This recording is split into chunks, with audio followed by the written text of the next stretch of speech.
que vai falar a respeito de um jovem, de um homem. E esse homem teve a sua vida interrompida, o percurso da sua história, por que não dizer, por um acidente que lhe ocorreu devido a uma fuga que acontecera logo após uma grande derrota. Que derrota é essa, irmão Júnior? Bem, a Bíblia vai falar acerca do rei Saul, e todos nós conhecemos os feitos e desfeitos, por que não dizer, desse rei, porque era um homem que teve uma grande chamada, foi escolhido por Deus para assumir um posto de grande destaque no meio de Israel, que era o cargo de ser o oficial maior da nação, ou seja, o rei de Israel. E a Bíblia vai dizer que o Saul, ele começou também, ele começou fazendo tudo aquilo que Deus mandava. Afinal de contas, havia uma grande necessidade de que alguém estivesse na frente daquele povo. E devido à grande necessidade, Deus também vai escolher aquele que possa estar mais apto para exercer esse cargo. Deus, ele nunca vai escolher quem está inapto. Deus nunca vai escolher quem está desapercebido. Deus nunca vai escolher aquele que está descansando, aquele que está dormindo. Quando nós olhamos a Bíblia Sagrada, nós vamos ver Deus chamando a Moisés. Então, onde Moisés estava? A Bíblia vai dizer que Moisés estava apacentando o rebanho do seu servo Jetro. A Bíblia vai mostrar que o próprio Moisés, ele estava trabalhando. E quem trabalha, principalmente na hora de Deus, ele estava preparado a um passo à frente de ter um encontro com uma grande chamada. Quem olha a história também do profeta Eliseu, a Bíblia vai dizer que Eliseu, ele estava trabalhando atrás da 12ª junta de bois, após o ministério de Elias, e Deus dizer para Elias que levantaria um profeta no seu lugar. A Bíblia vai dizer que Deus escolhe Eliseu. Eliseu estava trabalhando, Eliseu não estava parado, não estava de braço cruzado, Eliseu estava trabalhando para o Pai. E se nesta noite Deus encontrar alguém que disposto para trabalhar para o Pai, quem sabe pode ser a noite que Ele vai chamar você para uma grande obra. Meu Deus, a Bíblia vai dizer que Jesus está caminhando pela praia e Ele vai encontrar os seus primeiros discípulos. A história diz que Pedro e seu irmão André estavam ali lavando as redes, estavam pescando, até não pegaram nada, mas estavam lavando a rede. E crente que lava a rede, ele está dizendo: eu já estou me preparando para uma nova tentativa. De repente hoje eu não peguei nada, de repente hoje não veio nada, mas quem sabe, se Deus quiser, amanhã vai ter fartura, vai ter bênção. E já tem gente entendendo que Deus não conta com aquele que desiste na primeira jogada, na primeira tarrafada, não. Crente que estiver lavando a rede, hoje pode ser um discípulo de Jesus. A Bíblia também vai dizer que Jesus logo à frente vai encontrar mais dois homens, Tiago e João. E o texto vai dizer que eles estavam consertando as redes. Meu Deus. De repente não pegou nada, mas para piorar a rede veio rasgada. Quem sabe é detestor, pastor? Mas a rede rasgada, o peixe escapuliu, o peixe saiu, mas eles estavam costurando as redes. Isso quer dizer que a perseverança e a vigilância é maior. Crente vigilante consegue entender o porquê que não deu certo, o porquê que as coisas estavam dando errado. De repente eles viram os peixes vazando e descobriram que havia uma brecha. Pescador que tapa as redes, que tapa os buracos, é o pescador que tapa a brecha. E nessa noite, quem estiver tapando a brecha pode ser chamado por Jesus com uma grande obra. Eu não sei qual é a brecha que precisa ser tapada na tua vida, no teu chamado, no teu casamento, dentro do teu lar, na tua vida sentimental, mas nessa noite Deus já está falando com alguém. É noite de tapar brecha para ter um encontro com o Rei. E já tem gente entendendo. Saul foi chamado. Ele estava indo atrás das jumentas extraviadas do seu pai. As jumentas se perderam. Mas o profeta vai dizer: fica tranquilo que as jumentas já foram achadas. E de repente tem alguém aqui procurando, assustado, desesperado. E Deus manda te dizer: fica tranquilo, já foi achado, já está em casa. E daqui para frente vai ter só festa. Mas tem um detalhe: já que você chegou na presença do profeta, a tua história não vai ser mais a mesma. A Bíblia diz que o Samuel unge a cabeça de Saul como rei. E ele agora se transforma no rei de Israel. Meu Deus, uma grande responsabilidade. Só que a Bíblia vai dizer que Saul ele é momentâneo, Saul ele é instantâneo. O que é isso, irmão Júnior? É aquele que fica deslumbrado com a profecia, fica deslumbrado com o óleo na cabeça, fica deslumbrado com a chamada e até começa bem, mas no decorrer da história começa a desleixar. E esse é o perigo nessa última hora. O próprio Jesus vai dizer que muitos são chamados, mas poucos escolhidos. Tem muita gente com a chamada grande, mas está desleixado. Tem muita gente que foi chamado para produzir 100, mas está produzindo 30. Tem muita gente que foi chamado por uma vida de santidade e quer andar de qualquer maneira. Deixa eu te contar uma coisa: Saul foi chamado para ser rei, mas ele não perdeu o status de pastor e jumenta. E não dá para ser pastor de ovelha, pastoreando jumenta. Vai tomar coisa, vai tomar mordida, vai ficar com a jumenta empacada. Tem que mudar a característica. Só que a Bíblia diz que Saul não muda.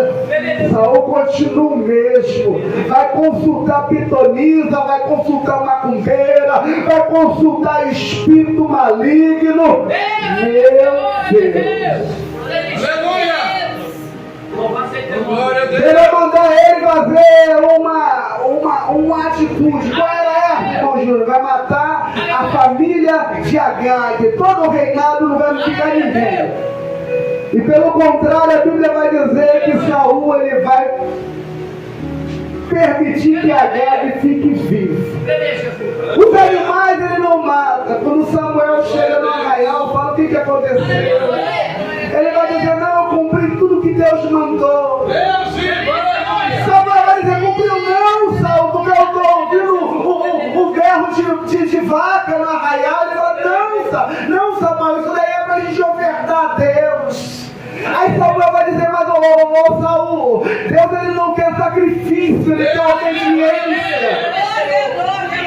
Não é do teu jeito, é do jeito dele. Então deixa Deus fazer. Se ele mandou matar, se ele mandou exterminar, se ele mandou arrancar, por que você está com pena disso, Saul? E de repente Deus está falando com alguém: já chamei você, já te revelei, já te mostrei o que era para arrancar, o que era para tirar, o que era para jogar fora, o que era para mudar. E até agora você faz vista grossa, cara de paisagem. Mas nesta noite Deus me trouxe aqui como profeta para falar as mesmas palavras que o profeta Samuel. Deus ele não quer sacrifício, ele quer obediência. Aleluia! Até quando? Oh, glória a Deus! A Bíblia diz que Saul ele começa a perseguir o ungido do Senhor. Esse é o grande problema no século 21. A síndrome de quem tem uma grande chamada. Deus é na minha vida. Deus me chamou para uma grande obra. Mas Deus também chamou Davi. Eu gosto de Davi, que Davi vai dizer: ai de mim se tocar no ungido do Senhor. Davi tinha unção, mas respeitava a unção de Saul. Diferente de Saul, que tinha unção e não respeitava a unção de Davi. Tem muita gente padecendo que acha que só ele é ungido, só ela é ungida, só ele é profeta, só ela que fala, só ela que Deus Deus usa, só Ele que tem poder e autoridade. Cuidado para não tocar nos ungidos do Senhor. Saúl tinha o trono, Saúl tinha responsabilidades, Saúl tinha tudo, mas ele tinha o que Davi não tinha, e a visão daquilo que não tinha fez ele perder tudo que ele tinha. Vai perder o reinado, vai perder o trono, vai perder a coroa e vai perder a cabeça. Que Deus nos livre. Só que nessa história vai entrar Davi. A Bíblia diz que Davi, ele entra e ele tinha uma chamada espetacular, porque a chamada de Davi foi uma chamada no anonimato. Enquanto Saúl foi chamado no meio da multidão, Davi foi escolhido no meio do pasto. O próprio Davi vai escrever acerca dele mesmo, dizendo isso: e eu achei a Davi. Quem achou não foi Saúl, não foi Eliseu, foi Deus. Está escondido, mas está no esconderijo do Altíssimo. De repente ninguém te viu, de repente ninguém está te escutando, de repente ninguém está te chamando, de repente você se encontra como Davi, ali no seu cantinho, mas Deus vai dizer: nesta noite eu te vi. E te escolhi por detrás das malhadas. Atrás daquilo que ninguém quer fazer, aonde Deus está levantando uma nova geração para fazer uma obra poderosa. Porque Deus trabalha dessa forma, Ele confunde o sábio, Ele faz as coisas loucas deste mundo, porque assim que Ele é desse jeito.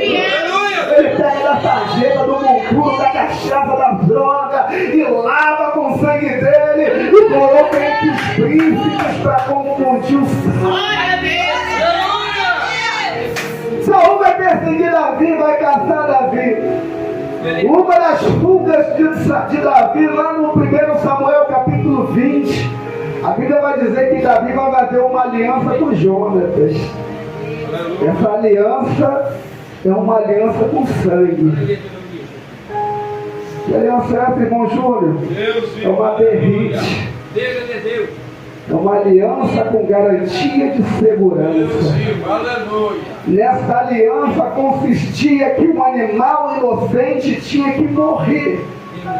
E o sangue daquele animal era a garantia de que uma família cuidaria da outra.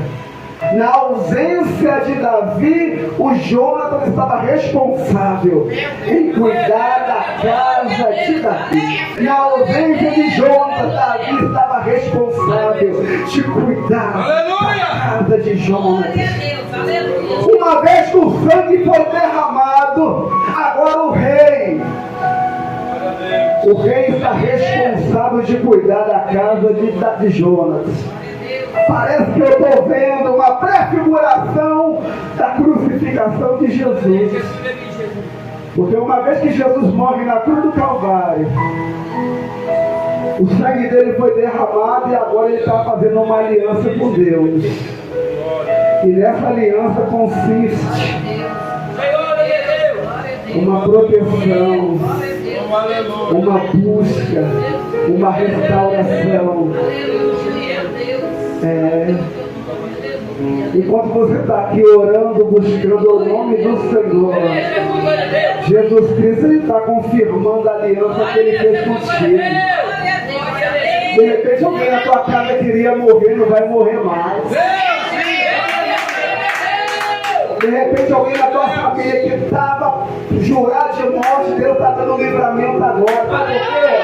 Por causa de uma garantia de sangue. Quando Deus está garantindo de sangue comigo e contigo, Ele entra em causas que o juiz não entra, que a polícia não entra, que a medicina não entra. E é por isso que você está aqui hoje dando glória a Deus, porque você sabe que só Ele pode entrar na tua causa. Davi faz uma aliança, um pacto de sangue, uma berrente. O Jonatas está reconhecendo estabelecendo Davi como rei.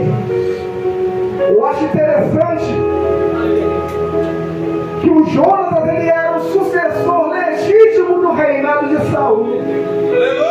Ele poderia ficar do lado do pai, ele poderia ficar do lado dos irmãos, ele poderia entregar Davi para assumir o trono, mas ele reconheceu que a chamada de Davi era uma chamada especial.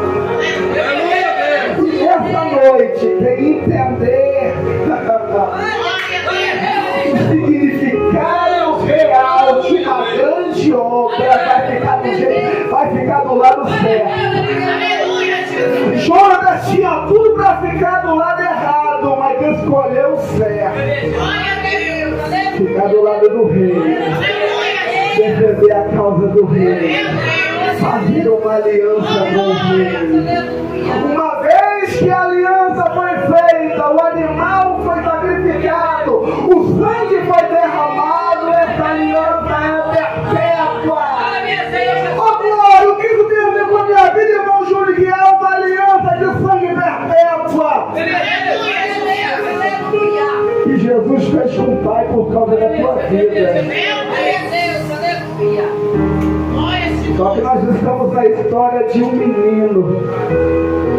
Essa história aconteceu antes desse menino nascer. Mas a Bíblia vai dizer que Saul agora ele está diante de uma batalha e ele vai perder essa guerra. E após a perca, a derrota dessa guerra, a Bíblia diz que ele morre. E para piorar, Jonatas morre com ele. Uma grande derrota causa grandes consequências.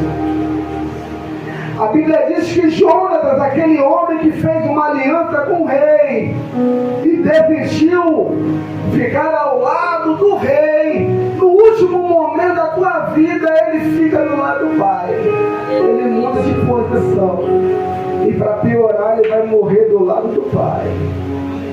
Isso é triste, porque nessa última hora também não é diferente.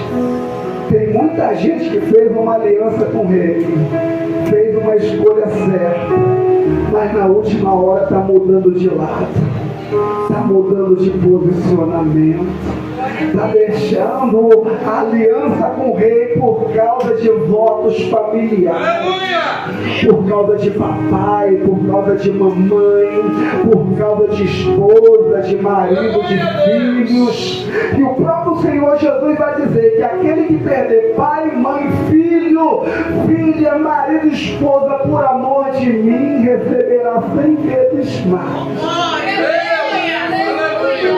Tem muita gente perdendo por causa de mãe, por causa de pai. Tem muita gente largando Jesus por causa de esposo, por causa de mulher. Jonatas largou o rei por causa do pai. E ele vai morrer. E para piorar, os inimigos agora vão destruir toda a família de Jonatas. A história se espalha durante todo o arraial. Uma criada pega um filho de Jonatas e corre. A Bíblia diz que ela correndo para proteger, ela tropeça, o menino cai, quebra as pernas e fica coxo. A história desse menino que começa com percas, morre o avô, morre tio, morre pai, perde o trono, perde o reino, perde o exército, agora ele perde as pernas, as forças para caminhar. E não tem coisa pior do que você ficar debilitado, sem força para caminhar. Parece alguém que a gente conhece, que a gente chama para vir para a igreja, chama para sair das drogas, da prostituição, do alcoolismo, ele fala, eu até quero, mas eu não tenho força para caminhar. Parece que a história é a mesma, mas de repente eu estou falando com alguém aqui que está numa situação de coxo espiritual. Você até anda, você até corre, mas está coxo. Não consegue se pôr de pé diante do rei.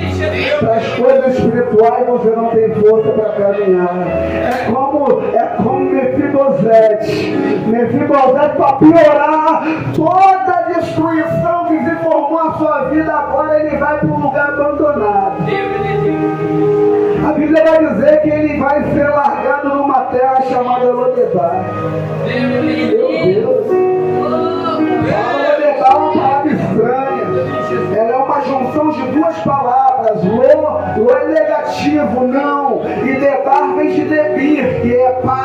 alimento. Então quer dizer que Mefibosete está numa casa, num lugar sem paz, sem alimento. E casa sem paz, sem alimento, a morte é certa. Quem está em casa sem alimento, a anemia, a fraqueza, a sequidão dos ossos, da carne é natural. E de repente eu estou falando para alguém aqui que está num ambiente já no estado de morte espiritual, não tem força para ficar de pé e para piorar.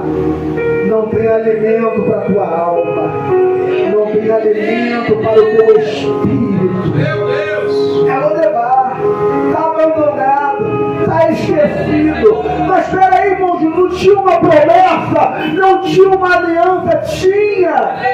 E essa promessa ainda está de pé.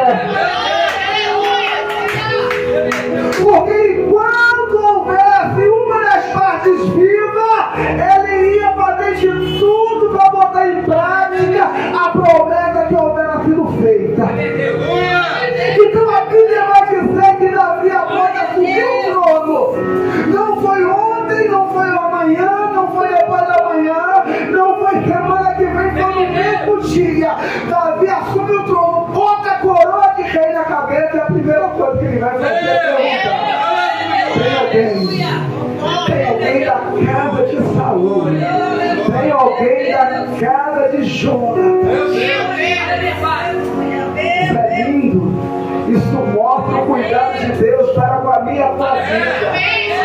Não é para amanhã, é hoje. A vontade de Jesus é te pegar hoje pelos braços e te arrastar para o reinado de glória dele. Tem alguém na casa de Jonas na qual eu possa agir de benevolência? Meu Deus. Alguém vai dizer, não sei, mas tem alguém que pode saber. Quem é? É Ziba. Quem é Ziba, irmão Júnior? Ziba era um servo de Saul. Era escravo, mas tinha entendimento. Era escravo, mas sabia das coisas, não estava anunciado. Era escravo, mas tinha uma resposta positiva para falar diante do rei. E nessa última hora, Deus está requerendo servos que tenham respostas para dizer, que estão na casa do Senhor, mas não estão desatentos, estão na casa do Senhor, mas sabe a localização dos perdidos. Se Deus chegar para você hoje e perguntar aonde está alguém onde eu posso agir de benevolência, será que você tem uma resposta para o rei? Glória a Deus! Ziba tinha, Ziba sabia.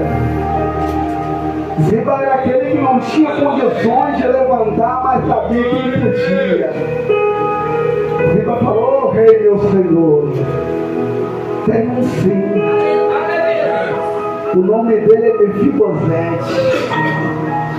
Só tem um detalhe, ele estava em Lodebar, na casa de Maquir.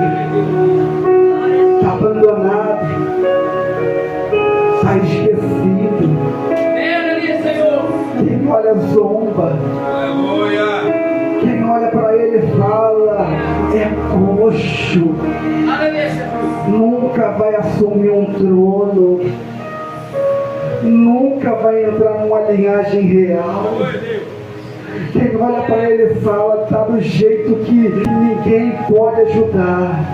Está na sarjeta, está na miséria, está debaixo de maldição.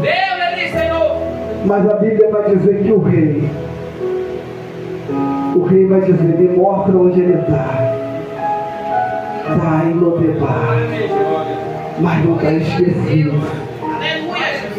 Está em Lodebar, mas o rei tomou conhecimento. Está em Lodebar, mas o rei mandou chamar.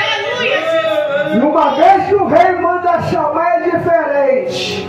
E o rei manda a comitiva real, para o arauto real, para a carruagem real, para os soldados reais e até o lugar aonde estava o moço. Não importa se está na sarjeta, não importa se está na lama, não importa se está na prostituição, se está alcoolizado, se está drogado, se está caído, se está prostrado.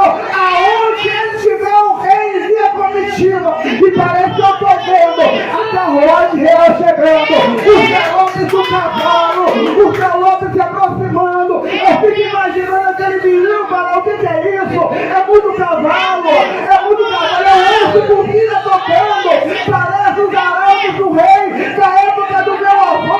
Aí alguém fala: mas é isso mesmo, meu filho, tem uma carruagem chegando, tem arauto chegando, eu vejo soldados chegando. É assim que Deus faz quando Ele quer exaltar o servo dele. É assim que Deus faz quando Ele quer levantar da sarjeta aquele que ninguém dá nada. A carruagem está chegando. A pequena Lodebar está alvoroçada. O que o rei está procurando aqui? Será que tem algum fugitivo, algum rebelde para morrer? O que o rei veio fazer aqui por essas bandas? É porque o rei está procurando alguém que ele quer exaltar. O rei está procurando alguém que ele quer restituir. A restituição não vai acontecer em Lodebar. A restituição vai acontecer diante do rei. O rei ele não vai em Lodebar, mas o rei envia uma comitiva para tirar Mefibosete de Lodebar. E de repente eu estou falando com alguém e veio hoje como arauto do rei. Na situação que você está, na posição que você está, para te dizer: hoje o rei manda te chamar a restituição, a comida na mesa, ao novo lar. Vai trocar tuas vestes, vai restituir todas as terras que estavam sendo tomadas. Mas hoje você precisa tomar uma posição, você precisa se colocar diante do rei. Você vai continuar em Lodebar ou você vai comigo para diante do rei? É triste porque toda vez que alguém está num estado de deficiência, no primeiro momento, no primeiro estágio, há algo que a gente chama de uma dificuldade de aceitar. A pessoa fica nervosa, quem está do lado sofre, ela não consegue se acostumar. Mas vai chegando no momento que a pessoa se acostuma com o estado. Glória a Deus. Ela consegue se adaptar às dificuldades e às deficiências. Chega ao ponto dela dizer: eu sou assim mesmo e acabou, para mim não tem mais jeito. Eu não consigo largar isso, já tentei, não foi nem 2 nem 3 vezes. Aleluia! Então eu vou continuar nessa mesma situação, mas deixa eu te dizer uma coisa.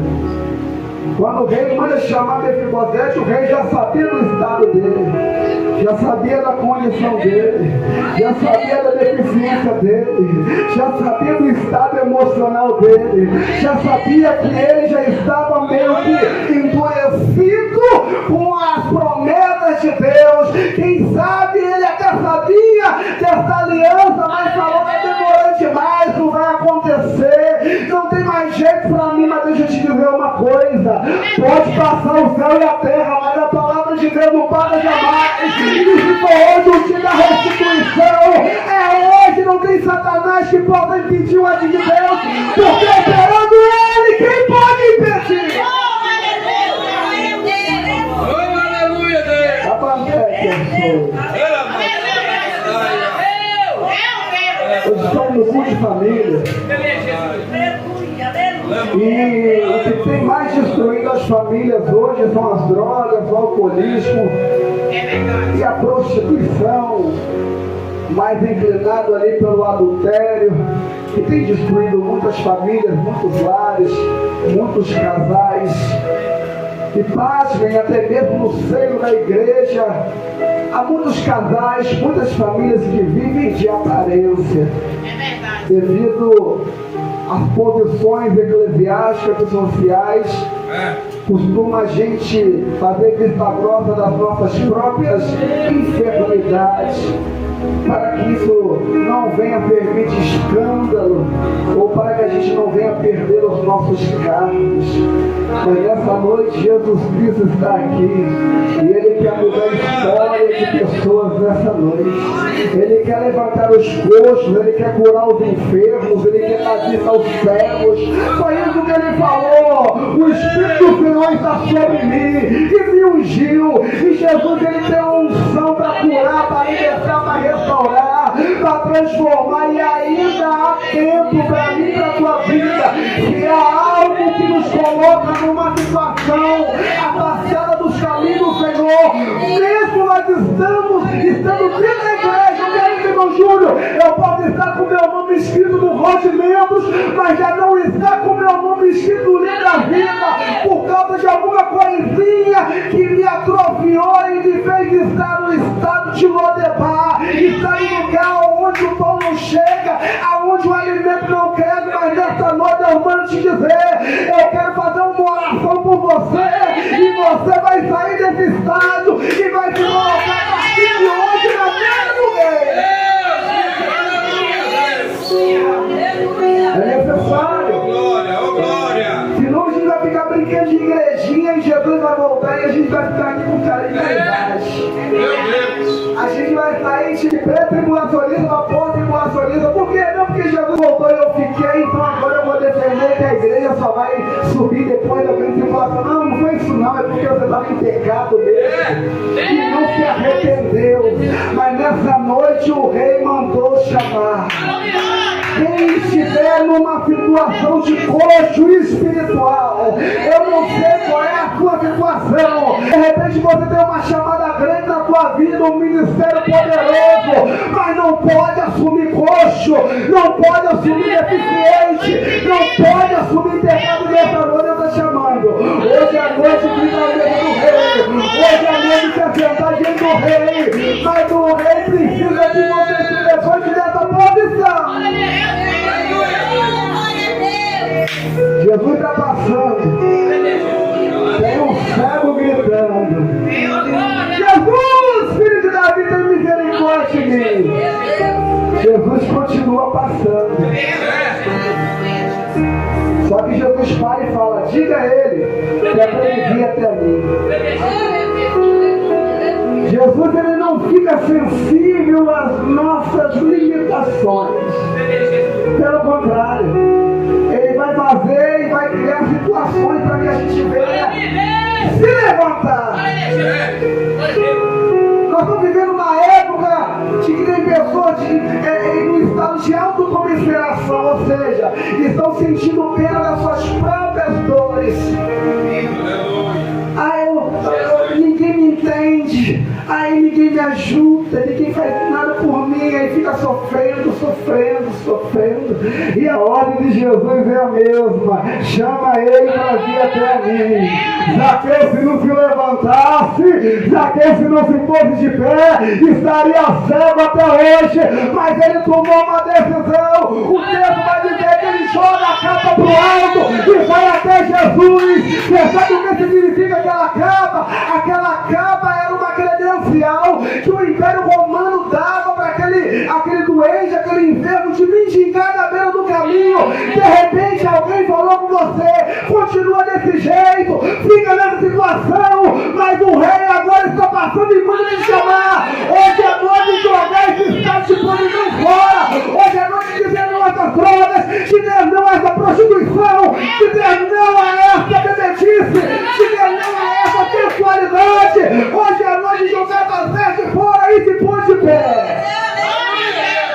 Se pôr de pé nessa noite, ei, prepara o hino. Prepara o hino, porque o rei chegou neste lugar. A presença do rei está aqui, ele está chamando pessoas para uma vida diferente nessa noite. De repente até aqui você estava de um jeito, mas agora o rei está te chamando. Ele quer um cara a cara contigo. Vai continuar frustrado, vai continuar parado à beira do caminho, ou vai ter um encontro com Jesus? E se você crer nessa noite, Jesus Cristo vai visitar, vai transformar, a libertar a tua família, a mudar a tua casa e a tua história. Sei que a promessa é maior que a dor. Sei que você desistiu e parou, mesmo com motivos pra desanimar. Um vencedor como você tem história pra contar. Aleluia! História pra contar.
pode descansar o coração. Descansa na sombra do Onipotente. Deus é Deus que compreende. Foi Deus que te prometeu. Ele anda bem. Vai se ver bem, vai se ver bem, vai se ver bem. Pode descansar na sombra do Onipotente. Na sombra do Onipotente. Se Deus foi Deus que compreende.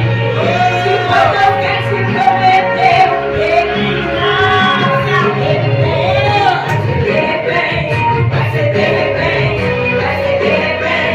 Pode descansar na sombra do Onipotente. Sem pergunta sendo respondida, a promessa não foi esquecida. Então visão de Deus chegou, tem calor de Deus na sua vida.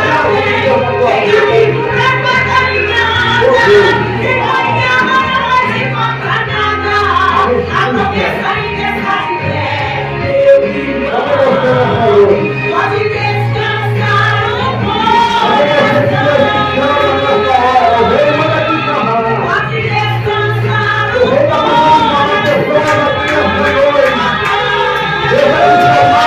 Uma vida diferente. Cadê você que o Rei chamou? Eu quero chamar pessoas aqui que Deus falou no teu coração para mudar de vida, para sair desse estado de Lodebar, para sentar na mesa do Rei, na mesa do Rei nunca vai sair. Mas precisa tomar uma posição, precisa se colocar de pé. Cadê você nessa noite?